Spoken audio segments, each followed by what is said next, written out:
Garang deng duta yubulum badit diaw beter ku chagap ya fali lo jag dulo chira leutin bumle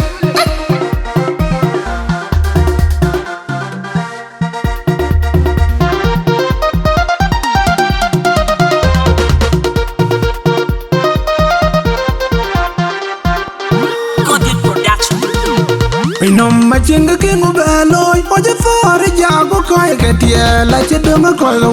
koy kanai bu ko entonga butiam ononga fiai kwoti nanongi jago ke pale wi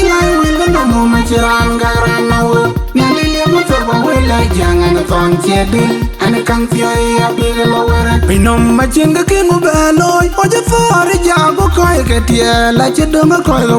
koy kanai bu ko entonga butiam ononga fiai kwoti nanongi jago ke pale wi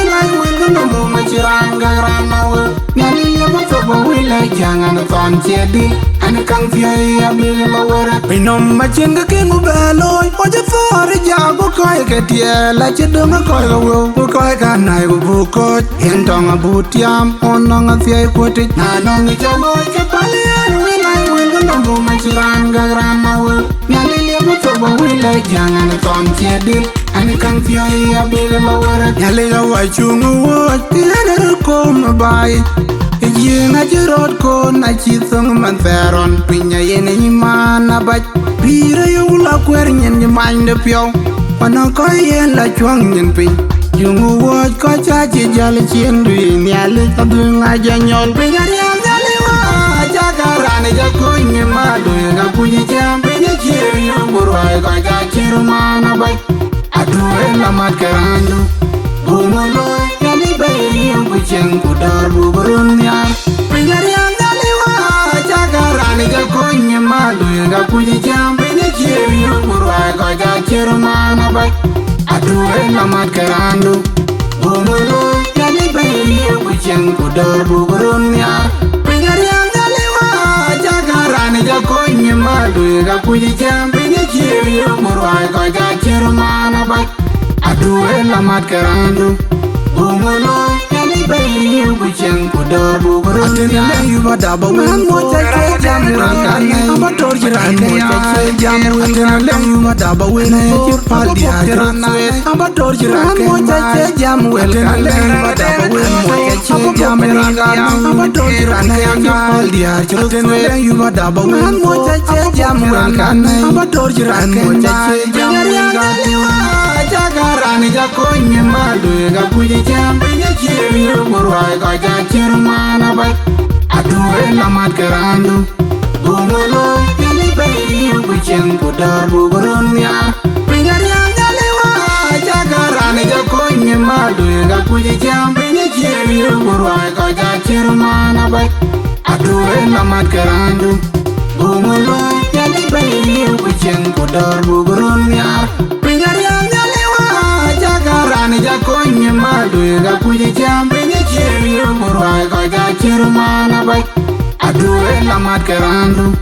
Bumolo Yali bayi yungu chengu darbu burunya Pinom machinga kingu beloy oje fore jago koy ketie la chedunga koy lo koy kanai bu ko entonga butiam ononga fiai kwoti nanongi jago ke pale wi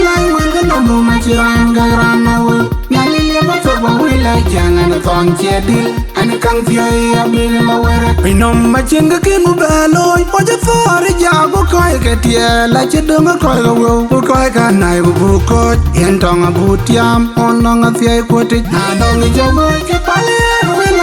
no mo machiranga ranawo Nyali le mo torba wela janga na ton chedil An kan fiai abil lo wera Pinom machinga kingu beloy oje fore jago koy ketie la chedunga koy lo koy kanai bu ko entonga butiam ononga fiai kwoti nanongi jago ke pale wi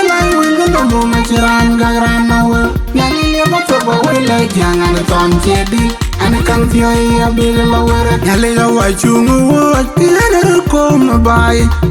Yenga jirot ko na chithong man feron Pinya yene imana bach Pira yula kwer nyen ni mande pyo Wana ko yen la chuang nyen pin Yungu wot ko chachi jali chindu Yini ali kabdu nga janyol Pinyariam nyaliwa Jakarani jakonye maluega kuja jam Pinye chiri umurwai koja chirumana bai Aduwe lamat karandu Bumulo yalibayi yukuchen kudar mugurun ya Pinyariam nyaliwa Jakarani jakonye maluega kuja jam Pinye chiri umurwai koja chirumana bai Aduwe lamat karandu Bumulo yalibayi yukuchen kudar mugurun ya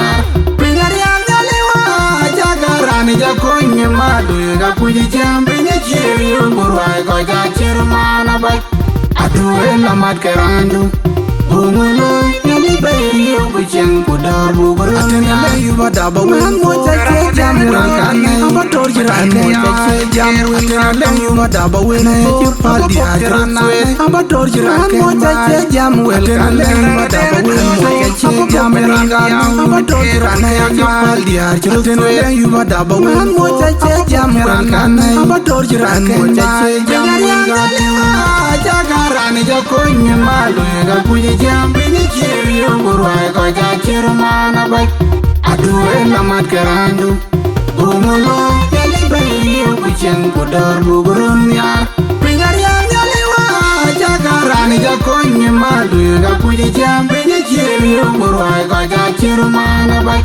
Aduwe lamat karandu Bumulo yalibayi yukuchen kudar mugurun ya